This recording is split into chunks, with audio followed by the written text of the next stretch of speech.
Transform Your Life in 15 Minutes. My name is McAdams, and I am a professor of accounting. I'm also a certified coach specializing in personal, small business, finance, and also fitness. I help people reach goals in those areas. I want to take the time to welcome you to day 12 of Transform Your Life in 15 Minutes, where we are doing 5-minute exercises, one each, for the mind, the body, and the soul. For our mind, we're reading the book, Psycho-Cybernetics. And for the body portion, we're doing sun salutations for yoga. And then for the soul portion, we are doing a 5-minute breathing exercise or meditation exercise focusing on our breath. So if this is your first time joining me, welcome. And if this is your day 12, welcome back. Give me a second here. I got something going on here. These little pop-ups. All right, so far in the book, this is a book that we're reading from the mind portion, so I want to kind of get you caught up. We are reading Psycho-Cybernetics by Dr. Maxwell Maltz. And what cybernetics is an internal guidance system that's within our subconscious mind. So in other words, we're tapping in the power of our subconscious mind to help figure out what's going on inside in order for you to reach your goals. So the premise of the cybernetics is that you have an internal guidance system that basically is geared based upon your self-image. So for example, let's say that you're having a trouble reaching your goal. Let's get a little bit more specific. Let's say that you are an overweight person and you've been predominantly overweight your whole life. And so internally you have a self-image of you being an overweight person. So you all of a sudden said, you know what, I'm tired of being overweight, this, that, and the other. And so you go out and find a personal trainer. They put you on a plan, a food plan, exercise plan, all kinds of plans for you to reach your goal. And let's say your goal is to lose 150 pounds. And then you actually do reach that goal of 150 pounds and you feel great about it, right? But then eventually you go back to your old habits. And then you even though you feel great and everyone's like complimenting you, telling you how great you look, internally you don't feel that great. Like you still see yourself as kind of fat. Even though people are saying, oh, you look great. They're giving you all these compliments. But when you look at yourself in the mirror, you see the things on your arms, you see the things on your side, you just still see fat. It's because of your self-image. Okay, so that's what this book is explaining, is that even though you may reach your goals, if you don't mentally see the picture in your mind of how you are, it's going to be that much difficult to maintain whatever it is, whatever status, or like for instance, if it's money or if it's your weight, you're going to have a hard time obtaining that because it's the internal guidance system. I think I used the analogy, I know I used the analogy of, think of a thermostat that you set to 72 degrees, right? So once you set the thermostat to 72 degrees, no matter throughout the day what the temperature in your house goes, like it may go higher than 72 degrees or it may go lower than 72 degrees, the thermostat is going to kick on to bring the temperature back to 72 degrees. So likewise, our internal guidance system is going to be based upon our self-image. So you may lose the weight, but if you still have a mental picture that you are overweight, guess what? Eventually you're going to sabotage yourself. And this is not consciously, this is all subconsciously. So you're going to sabotage your efforts and go back to that picture. That's why it seems like you're like, oh my God, that person lost all that weight and then all of a sudden they gained the weight again. Or let's use another example. The people that win the lottery, like I mentioned yesterday about the lady that won 180 million, but her being aside, there's millions of stories out there where there's people that win the lottery. And then all of a sudden, less than a year later, sometimes, maybe a little bit more, they go back to where they were, where they lose all the money. It's because they did not have the mental picture inside of them as a millionaire or a person with money. So they're going to go back to that picture. So that's the premise of this book. So you may be saying, well, Pia, I get what you're saying, but I'm not convinced. It's not for me to convince you that it's true or not. And I don't necessarily think that's the power or what this book is trying to do as well. But at least what it's trying to get you to do is to understand that there is power in your subconscious, so don't underestimate it. So if consciously you're saying, well, I consciously know, I know I want to be overweight, not overweight, but I want to be healthy or I want to be rich, that's a conscious thing. That's something you're aware of. We're trying to tap into the mind of the subconscious, the one that we're not aware of, and we're finding out that there's overwhelming evidence that is where the power is. Consciously cannot overrule the subconscious unless you program the subconscious. So that's the premise of what we're talking about in this book. And so there's been like a myriad of examples of how this works. And right now we are on we just started chapter 4. We finished chapter 3 yesterday. And what the thing about the book, it's explained in the first 3 chapters about the subconscious mind and how it's really the servo mechanism, that guidance system. And it talks a lot about, about what it is. But the thing also is, it explains that we have the power to change that self-image. I mean, that's the most important. It's one thing to understand why it's happening, but now it's telling you how to fix it. Okay, so in other words, there is a fix. And what we learned, or been learning so far, I think it's in chapter 3, is that one of the ways to fix it is through imagination. It's through visualization. It's through your mental pictures. You have to mentally picture yourself. Let's say, for instance, in my example, mentally picture yourself as that healthy, in shape person. And once you do that over time, then that will change your self-image. Now, obviously, it's not like a quick fix, like, okay, I'm going to think I'm healthy. It doesn't work like that, okay? Think about this. Anything worth having, there's going to be some type of, some type of effort involved. So it's not like a haphazard, okay, I'm mentally picturing. It's going to take time. Think about it. It's during that time in the past that you actually develop that mental picture. Start it when you were a child. And this is talking about even when your parents were when you were small and you had parents that were programming you in any environment. I don't know if you know this, but I just found out, I have a friend that she works for the CPS, and she was telling me that arguing in front of your kids is considered abuse from where, and basically you can get arrested for abuse for arguing in front of your kids. And, and it's not as absurd. I totally agree with that, because you don't realize what that's doing to the child. It's stressing the child out. So anyway, that's what I'm saying about programming. It took a while for you to program yourself to develop that self-image. So obviously overnight you're not going to get rid of it. And the book is also saying this is, by using your imagination. It's not like where you say, okay, I'm going to be, rich, and I'm going to be this, that, and the other. If it's not something that you truly believe, it's not going to work. Okay, so in other words, it has to, like, you can't say, okay, I'm envisioning myself as a 6'1" person, you're like 5'2". It doesn't work like that, right? It has to definitely be something that you believe. But that's where we are in the reading. So we're starting chapter 4 today. Where's my bookmark here? And chapter 4, the title of it is Dehypnotize Yourself from False Beliefs. So now we're diving in a little deeper on how to change our self-image. Okay, so let's get started on this. Dr. Alfred Adler, psychotherapist and founder of the School of Individual Psychology, had an experience when he was a young boy that illustrates just how powerful belief can be on behavior and ability. He got off to a bad start in arithmetic, and his teacher became convinced he was dumb in mathematics. The teacher then advised his parents of this fact and told him not to expect too much of him. They too were convinced. Adler passively accepted the evaluation they had placed on him, and his grades in arithmetic proved that they had been correct. One day, however, he had a sudden flash of insight and thought he saw how to work a problem the teacher had put on the board, and which none of the other pupils could work. He announced as much to the teacher. She and the whole class laughed, whereupon he became indignant, strode to the blackboard, and worked the problem much to their amazement. In doing so, he realized that he could understand arithmetic. He felt a new confidence in his ability and went on to become a good math student. Now, that's actually not necessarily funny. Funny's not the word. But the same thing has happened to my son, Corey. Like right now, he has it in his mind that he isn't good at math. And I'm trying to pre-program him by letting him know. Like, this is even before reading this book. Like, so I'm reading this book just like you are. But he has it in his mind that he's not good at math. And so, obviously, his grades reflect that. But the thing is, last year, he took summer school for geometry. And I was helping him with the math. And he became so confident in his ability because I was like, Corey, you can do this. And when we were doing the work on his own, he was actually doing the work and he understood it. And I'm like, okay, Corey, you are good at math. But in his mind, and because the teachers, the grades, everything is saying that, he's not good at math. So he's programming himself to be not good at math. But it's up to me. I'm going to try to help deprogram him so that he does know that he is good at math. All right. So Dr. Adler's experience was very much like the patient of mine some years back. A businessman who wanted to excel in public speaking because he had a vital message to impart on his success in a difficult field. He had a good voice and an important topic, but but he was unable to get up in front of strangers and put his message over.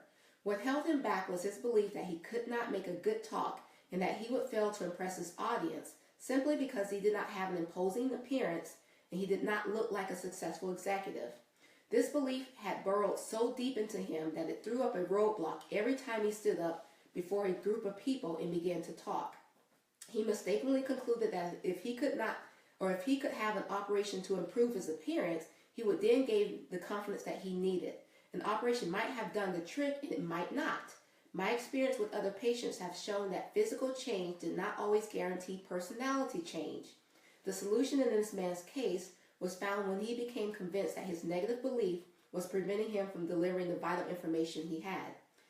He succeeded in replacing the negative belief with a positive belief, and he had a message of extreme importance that he alone could deliver, no matter what he looked like. In due time, he was one of the most sought-after speakers in the business world. The only change was in his belief and in his self-image. Now, the point I want to make is this. Adler had been hypnotized by a false belief about himself, not figuratively, but literally and actually hypnotized.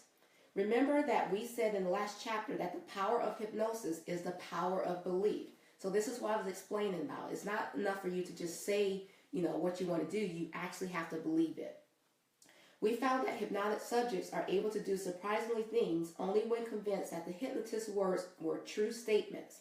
When the hypnotist has guided the subject to a point where he is convinced that the hypnotic's words are true statements, the subject then behaves differently because he thinks and believes differently. The important thing for you to remember is that it does not matter in the least how you got the idea or where it came from. So in other words, it doesn't matter if this is something true or false. If you believe it, you're going to act upon it. It says you may have never met a professional hypnotist. You may have never been formally hypnotized. But if you have accepted an idea from yourself, your teachers, your parents, friends, advertisements, and from any other source, and further, if you are firmly convinced that the idea is true, it has the same power over you as the hypnotist's words have over the hypnotized subject. All right.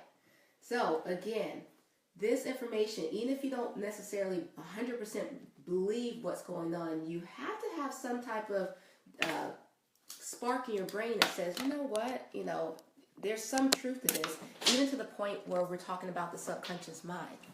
So, guys, remember, in this challenge, to transform your life in 15 minutes, it's just taking 15 minutes out of your time. You have 24 hours in a day to do something good for yourself. So in the mind portion, this is more about reading or introducing you to something positive. I know a lot of you don't like to read or tell me you don't have time to read. But I do want to hear from you. I want to hear how this is affecting you so far. What's going on with this pain here? Okay, sorry. Walking down my hall of positivity.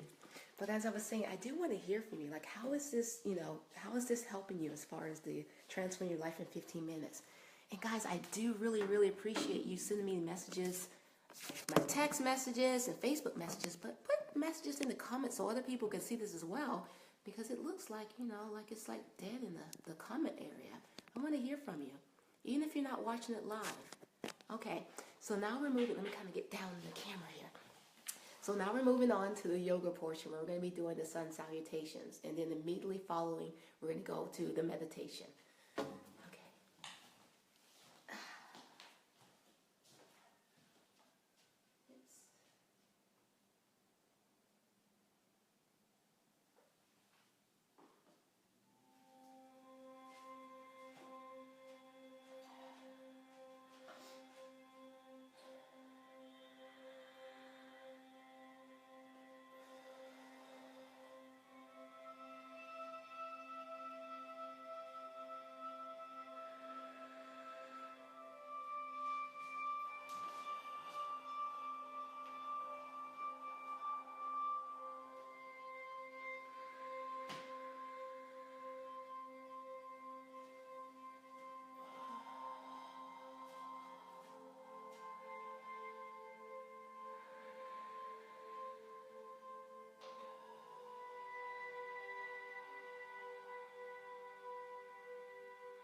into the meditation. I invite you to join me. You're going to sit in a nice comfortable position.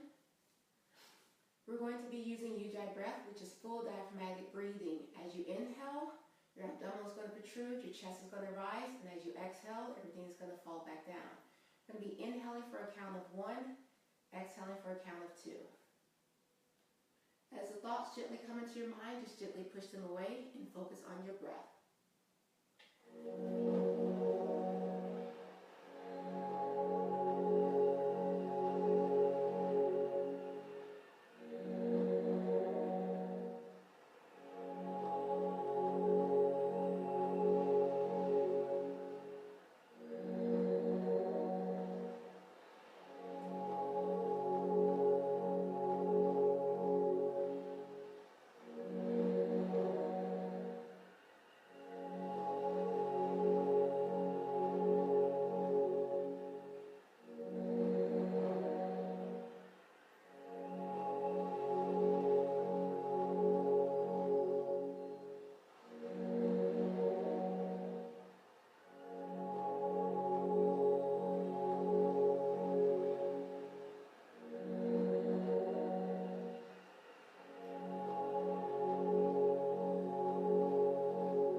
fresh and calm.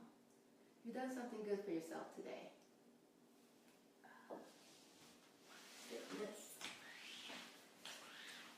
So that concludes day 12 of the Transform Your Life in 15 Minutes. I mean it, guys. I want to hear from you. So even if this you're like, I don't know what to write, if there's a question that you have for me, put it in the comments. I'll be more than happy to answer it for you. See you tomorrow, same time. Bye.